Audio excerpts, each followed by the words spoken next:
Hello everyone, welcome back to my channel history Pathshala. And आज finally वो दिन आ चुका है जिसका मैं पिछली 2-3 वीडियो से इंतजार कर रही हूँ।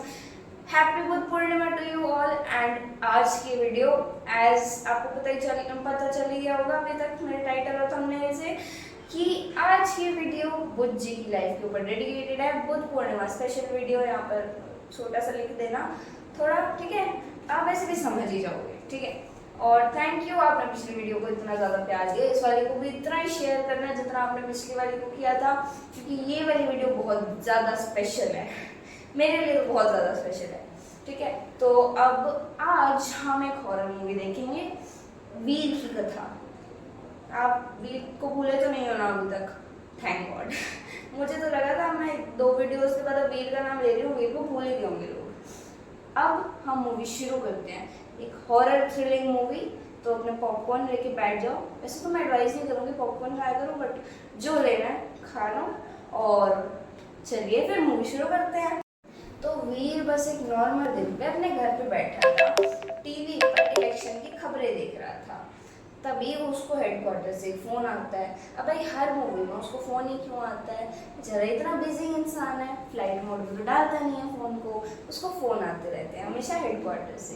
तो हेडक्वार्टर्स में उसके सीनियर मिस्टर अंश उसको हेडक्वार्टर्स में रिपोर्ट करने के लिए रहते हैं। तो वो जल्दी से जाता है, सोचिए कुछ एमरजेंसी होगी। अभी पिछली वीडियो की तरह नहीं है, अगर आप सोच रहे हो कि मैं मूवी को फिर से वैसे ही शुरू करूँगी। तो वीर वहाँ पर जाता है हेडक्वार्टर्स में, और उसको वहाँ पर मिस्टर अंश ऐसे रूम के चारों तरफ घूमते हुए मिलते हैं। तो मिस्टर अंश से पूछता है कि भाई क्या हुआ, ऐसे क्यों घूम रहे हो इधर उधर, कौन सी टेंशन वाली बात हो गई अब? तो मिस्टर अंश उसको कहते हैं कि जो उसका दोस्त है जय और तन्मय, उन दोनों को पिछली साइट पे कुछ बड़ा अजीब सा मिला है। तो चाहते हैं कि वीर उनके साथ इस बार जाए और जाके इन्वेस्टिगेट करे कि क्या मिला है। तो वीर भी पूछता है मैं क्यों बलि का बकरा बनूं हमेशा? तो वो उसको ऐसे थप्पड़ मारते हैं और बाहर निकाल देते हैं, एक टूल्स का डब्बा देके और 2 गधे सौंप के, मेरा मतलब तन्मय और जय सौंप के। तो निकल पड़े फिर वो 3 इडियट्स बिहार की ओर। अब बिहार में पहुंचते पहुंचते उन बेचारों को हो गई रात। अब ये भाई ढोला भैया तो कोई था नहीं कि वो वहाँ पर एक घर का ढांचा मिला और वहाँ पर चद्दर लगा के सो गए। तो उनको इधर उधर ढूंढना पड़ा जगह के लिए। तो उनको एक पीपल का पेड़ दिखा, साथ में एक छोटा सा कुआं था, वो वहाँ पर एक चद्दर बिछाकर सो गए। अब देखो इतनी रात, इतना अंधेरा, वो आराम से सो रहे थे अपना। तो तन्मय को क्या हुआ, तन्मय रात में बीच में उठा, उसको ना किसी के रोने की आवाज़ आई। तो उसने इधर उधर देखा कि मतलब कौन रो रहा है, उसको लगा वीर या जय में से कोई रो रहा होगा। तो वो वीर और जय को उठाने गया कि भाई वो क्यों रो रहे हैं, दोनों में से कोई भी अगर रो रहा है तो अब वीर और जय तो रो नहीं रहे थे, वो लोग फिर भी उठ गए उसके उठाने की वजह से। अब तीनों लोग, 3 आर्कियोलॉजिस्ट को वहाँ पर रोने की आवाज़ सुनाई दे रही है, और रोने की आवाज़ धीरे धीरे धीरे ज़्यादा तेज़ हो रही है। तो भाई मैं होती तो मैं तो डर ही जाती। वो वहाँ पर बेचारे इधर उधर देख रहे हैं, वीर को वहाँ पर इतना डर लग रहा है कि पता नहीं क्या ही हो रहा है हमारे साथ। तभी वो, उसको ऐसा लगता है कि वो रोता हुआ जो इंसान है वो उसके पास आता जा रहा है। उसको लगता है कि वो जो आवाज़ है उसके साइड से आ रही है। तो वो अपनी टॉर्च निकालता है और साइड में ऐसे टॉर्च मारकर देखता है कि कौन है, उसे कुछ नहीं दिखता। तभी जय पीछे से आता है और वो कुएं में इशारा करता है। तब वीर ने भी सोचा कि कुएं में ऐसा क्या होगा। तो उसने डरते डरते कांपते हुए हाथों से टॉर्च ली और उसको कुएं के अंदर ऐसे मारा। जब उसने ये किया तो उसकी रूह कांप गई, उसका दिल दहल गया। अंदर से एक 8 फीट लंबी अंधेरे से भी काली परछाई उभरती हुई आ रही थी। बिल्कुल वीर को घूरते हुए अंधेरे में उसको उसकी लाल आंखें दिख रही थी कि वो लाल आंखें उसको घूरती हुई ऊपर ऊपर आ रही हैं। तो वीर हमारा जाबाज था भाई बहुत ज़्यादा। उसने टॉर्च को थोड़ा सा ऐसे ऐसे देखा कि उसकी शक्ल तो देखें, नीली सी पड़ी हुई शक्ल थी, खाली लाल आंखें, फटे हुए होठों से खून आ रहा था। तो वीर तो वहीं पर हिप्नोटाइज हो गया और तन्मय वो तो बेचारा बेहोश ही हो गया। तब जय को होश आया कि कुछ तो करना पड़ेगा। तब वीर को उसने पीछे से खींचा और तन्मय को उठाकर वो भागने लगा। जब वो भाग रहा था तो पीछे से उस काली सी परछाई बहुत तेज चीखी और वो उन सारे लोगों के पीछे भागने लगी। तभी उनके पास जो पीपल का एक पेड़ था उसमें से एक रोशनी निकल कर आई, एक बहुत ज़्यादा ऊर्जा निकल कर आई और वो उनके पीछे से उस काली परछाई को मिटाने लगी। कुछ समय बाद जब वो काली परछाई फाइनली खत्म हो गई थी तब तन्मय को उठाने की कोशिश की गई। तन्मय पर नदी से लाकर पानी फेंका, पता नहीं क्या क्या जतन किए, लेकिन तन्मय उठने का नाम ही नहीं ले रहा था। तभी वो रोशनी एक इंसान के रूप में आई और तन्मय के सिर पर हाथ फेरा। तभी तन्मय उठा। तन्मय के उठते ही तीनों लोगों ने उस रोशनी को देखा कि वो कौन है आखिर जिसने तन्मय को उठाया, उनकी इतनी मदद करी। तब वीर ने जब उन्हें देखा तो उन्होंने उस रोशनी यानी कि सिद्धार्थ जी को प्रणाम किया। अब उन्होंने गौतम बुद्ध जी से उनकी जीवन की कथा जानने का इच्छा प्रकट की।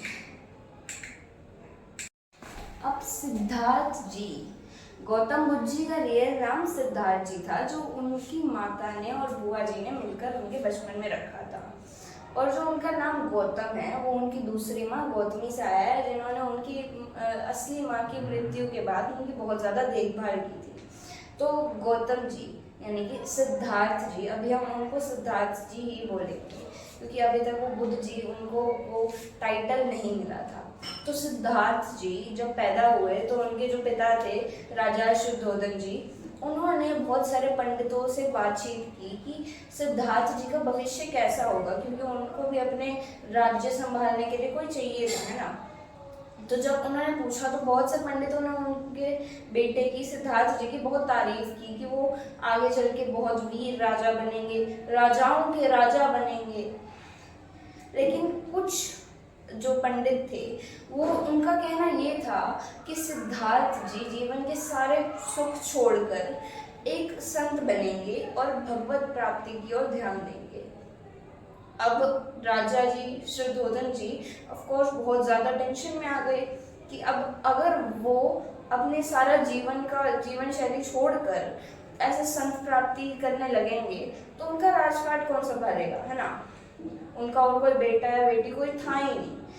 तो उन्होंने क्या निश्चय किया कि अब वो सिद्धार्थ जी को महल से बाहर जाने ही नहीं देंगे, क्योंकि अगर वो महल से बाहर जाएंगे ही नहीं तो उनका कोई मन ही नहीं करेगा ना ऐसी सारी सुख समृद्धि छोड़ के जाने का।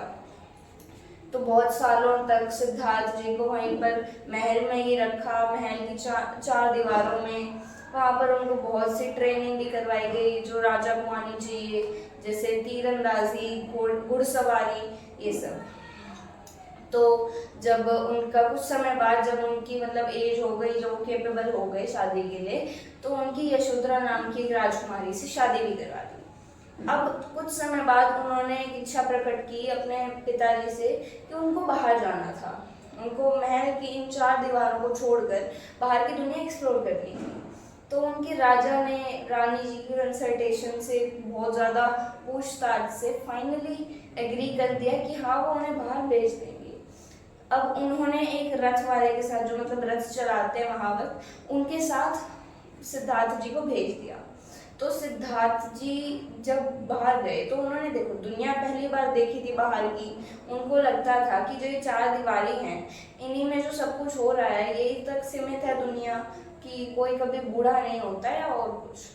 तो जब वो चल रहे थे, मतलब रथ पर बैठकर जब वो दुनिया को देख रहे थे, तब वो महावत से पूछ रहे थे बार बार कि मतलब ये क्या है, ये क्या, मतलब वो पूरी दुनिया में जो भी हो रहा था उनके आसपास, वो उसकी सारी इंफॉर्मेशन कलेक्ट करने की कोशिश कर रहे थे। अब पहले उनको एक वृद्ध व्यक्ति दिखे, मतलब एक बूढ़े से इंसान दिखे। उन्होंने पूछा कि इनको क्या हुआ है। तो महावत ने उनको जवाब दिया कि कुछ समय बाद जब हमारी उम्र ज़्यादा हो जाती है तो हम भी बूढ़े हो जाते हैं। उसके बाद आगे चलकर उनको एक बीमार इंसान दिखा जिसकी हालत बहुत ज़्यादा खराब थी। तो उस समय उन्होंने महावत से पूछा कि भाई इनको क्या हुआ है।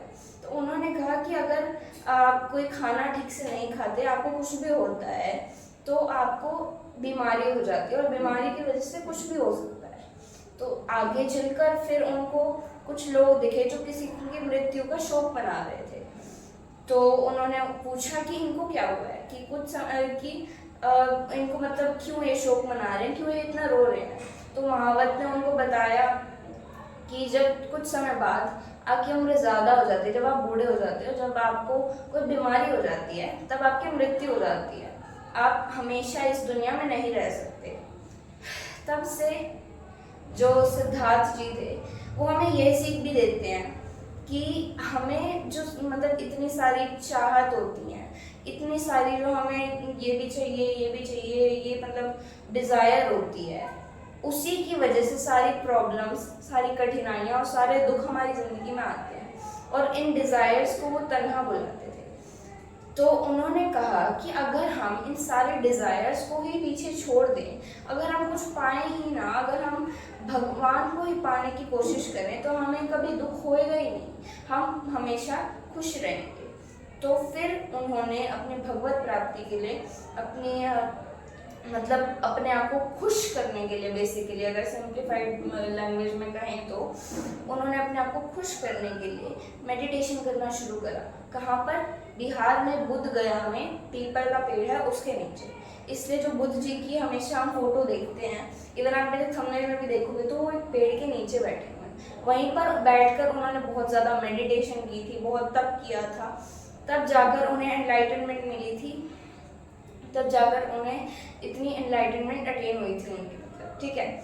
और इसके बाद अगर हम बात करें तो उन्होंने बहुत सी सीख दी कि हमें जानवरों से भी प्यार करना चाहिए, हमें बाकी सारे जो इंसान या मनुष्य उनसे बहुत अच्छे से मतलब उनसे बहुत अच्छे से व्यवहार करना चाहिए, प्रेम पूर्वक रहना चाहिए सबके साथ, हमें लड़ाई में इन्वॉल्व नहीं होना चाहिए।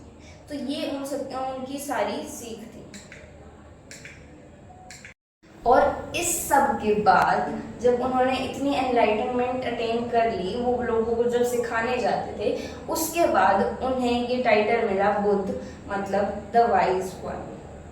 तो एवरीवन, इस वीडियो के लिए बस इतना ही। थैंक यू फॉर वॉचिंग, आप एंड तक बने रहे। Thank you. इस वीडियो को बहुत सारा शेयर करो, सब्सक्राइबर्स भी बढ़ाओ, व्यूज़ भी बढ़ाओ, लाइक्स भी बढ़ाओ, कमेंट्स भी बढ़ाओ। मुझे आपके कमेंट्स पढ़ने में बहुत ज़्यादा मज़ा आता है। और मेरे कम्युनिटी टैब में बहुत सारे क्विजेस, बहुत सारे क्वेश्चंस हैं और बहुत सारे मैंने एक्सपीरियंसेस भी शेयर करके, तो जाके जल्दी से कम्युनिटी टैब भी चेकआउट करो। And thank you for watching, bye.